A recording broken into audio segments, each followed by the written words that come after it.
बढ़ते हैं अपने पहले मेहमान की जानिब। हमारे साथ मौजूद हैं बैरिस्टर अकील मलिक साहब, वज़ीर मुमलिकत बराए इंसाफ व कानून। तो बहुत शुक्रिया जनाब अकील साहब। तासुर ये है कि हुकूमत ने एक सुनहरी मौका जो है गंवा दिया। हिज़्ब इख्तिलाफ की गैर मौजूदगी में कौमी सलामती का इजलास बिल्कुल बेमाने हो गया, क्या कहेंगे? बिस्मिल्लाहिर्रहमानिर्रहीम। आमिर साहब बहुत बहुत शुक्रिया। देखें, तमाम तर वो जमातें जो पार्लियामेंट के अंदर मौजूद हैं, जो पार्लिमानी सियासत कर रही हैं, माँ सिवाय एक सियासी जमात के जिसकी जो कहा जाता है कि बकौल उनके वो बड़ी पॉपुलर जमात हैं और उनकी जो नुमाइंदगी है वो पार्लियामान के अंदर भी और पार्लियामान के बाहर भी एलिजिडली, आई मीन पार्लियामान के बाहर तो एलिजिडली कहूँगा, पार्लियामेंट के अंदर जो है बिल्कुल सबसे सीटें ज़्यादा जो हैं वो उन्हीं की हैं। लेकिन बावजूद इसके कि ज़्यादा सीटें होने के की वजह से शायद वो अपना कोई इनपुट रखते, कोई इनपुट देते, लेकिन कल का अफसोसनाक वाक़या ये हुआ कि उन्होंने बिल्कुल उस मीटिंग में जाना गवारा नहीं समझा, जो कि इतनी इंतहाई अहमियत की हामिल मीटिंग थी। नेशनल सिक्योरिटी के ऊपर इन कैमरा ब्रीफिंग थी उन तमाम तर मामलात पे, और वाक़तन रात गए तक तो मैं समझता हूँ कि एग्रीमेंट था कि वो आएंगे, क्योंकि उससे उसी शाम ही या उसी दोपहर ही जब मैं स्पीकर साहब के चैम्बर में था तो उनकी जो पार्लिमानी लीडरशिप है वो बिल्कुल नाम फाइनल कर रही थी और नाम उनके फाइनल हो रहे थे और ये डिस्कशन हो रही थी कि उनकी पार्टी से कौन होगा और हमारी जमात से कौन होगा।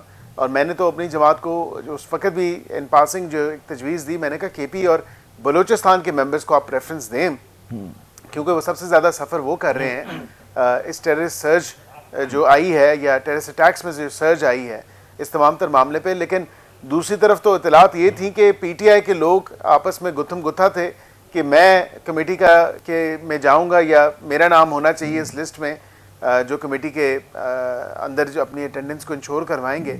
लेकिन फिर पता नहीं किसकी सुनी, क्या सुना, क्या किया।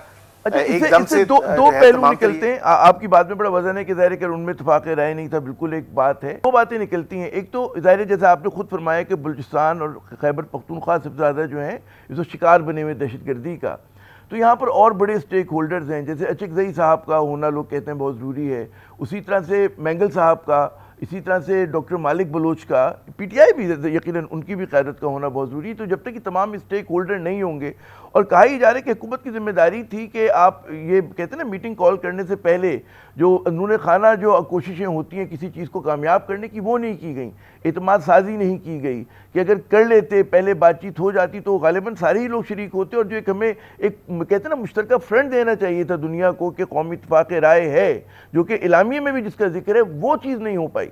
जनाब देखें आमिर साहब, मुसीबत बता के नहीं आती, मुसीबत कभी दस्तक दे के नहीं आती। ये एक जो सर्ज आई है और कंपैरेटिव एनालिसिस अगर आप ड्रॉ करें पिछले एक साल से और इस एक साल से जो आप उसका मवाजना करें तो more than double the amounts of terrorist attacks जो हैं दहशतगर्दी के वाक़यात में तेज़ी आई है। अगर सिर्फ नंबर की हद तक अगर आप देखना चाहते हैं या उसकी सर्ज में देखना चाहते हैं कि तेज़ी या उस लहर में कितनी तेज़ी आई है, तो आपको ये कंपैरेटिव एनालिसिस आपके सामने है।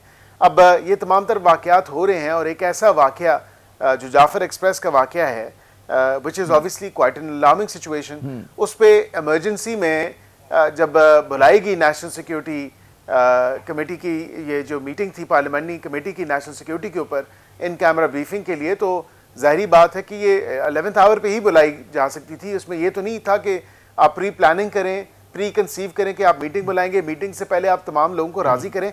ऐसी बात नहीं है। आप हमें तो कह रहे हैं कि हुकूमत ने राज़ी नहीं किया। क्या आप बताएं कि मैंगल साहब को इन्विटेशन नहीं गई, वो ही chose not to come. Of course, he's from Balochistan. He should have been invited. He was invited, but he chose not to be part of this, just like PTI. इसी तरह दीगर आप अचकज़ई साहब की बात कर रहे हैं। अचकज़ई साहब वो is the one who actually ensured कि PTI भी ना जाए और मैं भी ना जाऊं। मतलब यहाँ पे तो ये बातें हो रही है ना। आप देखिए कि जब नेशनल सिक्योरिटी का मामला होता, APS का अटैक हुआ तो इतनी पोलराइजेशन थी और वो कहते हैं कि एक बात करके मैं अगर कामयाब होना है तो पहले नहीं कता कलामी माफ सर, मैं एक बात कंप्लीट करूंगा, मुझे प्लीज कंप्लीट करने दें।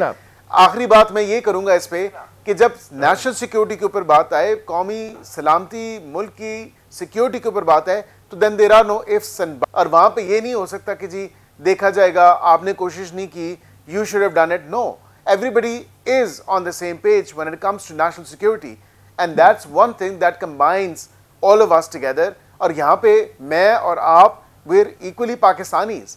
अब हम नहीं चाहेंगे कि हमारे मुल्क में कोई नुकसान हो, हमारे मुल्क को जो है उसकी बेइज्जती हो, उसको किसी नदामत का सामना करना पड़ा हो, या उसमें एक ऐसी हिजानी की कैफियत या सूरत हाल हो। तो बिल्कुल मुहब्ब वतन पाकिस्तानी तो ये कहेगा कि whatever differences that we may have, we need to put them on a side, और हमें अभी मुल्क की खातिर बैठना है और मुल्क की नेशनल सिक्योरिटी या सालमियत की खातिर बैठना है।